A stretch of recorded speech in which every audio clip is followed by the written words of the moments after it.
Scooter வந்து இவங்களும் தரேன்னு சொல்லியிருக்காங்க. அதை நம்ம வந்து பார்க்கணும். ஏற்கனவே கொடுத்தாங்க. பாரத பிரதமர் நரேந்திர மோடி அவர்களே 2020 21 வந்து 2021 வந்து அவங்க கொடுத்தாங்க. பிப்ரவரி 2021 19 பார்லிமெண்ட் முன்னாடியா. ஸோ வந்து அவரே வந்து கொடுத்தாரு, ஸ்கூட்டர் கொடுத்தாரு. இந்த ஸ்கீம் வந்து ட்ரை பண்ணாங்க கண்டினியூ பண்றதுக்கு. ஸோ வந்து அந்த மாதிரி ஏற்கனவே கொடுத்துட்டு இருந்த விஷயங்கள் தான். அதனால பைக் கொடுப்பேன் அப்படின்னு சொல்லி அவர் சொன்னது. அப்புறம் பைக் வாங்குறதுக்கான வசதி பண்ணுன்னு சொல்லிட்டு அப்புறம் வந்து நான் சொன்னேன் தப்பா புரிஞ்சுக்கிட்டாங்கன்னு சொல்லி சொன்னார். ஸோ ஒரு பைக் வாங்கி கொடுக்க போறாரு இல்லையா, மானியம் கொடுக்க போறாரு.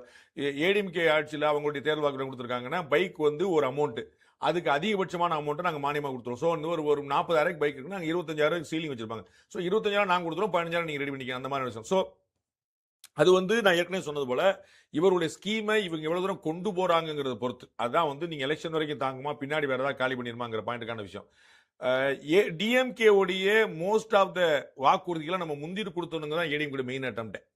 டிஎம்கே என்னெல்லாம் நாளைக்கு 2000 சொன்னா நாங்க தான் முதல்ல 2000 சொன்னோம் அது சொன்னாங்கல்ல. நம்ம வந்து 2000 ஏற்கனவே அறிவிச்சார். நாங்க வந்து அதுக்கப்புறம் தான் தமிழக முதலமைச்சர் 2000 அறிவிச்சார். நீங்க வந்து திராவிட மாடல் ஆட்சியுடைய 2.0 2000 அறிவிச்சார்.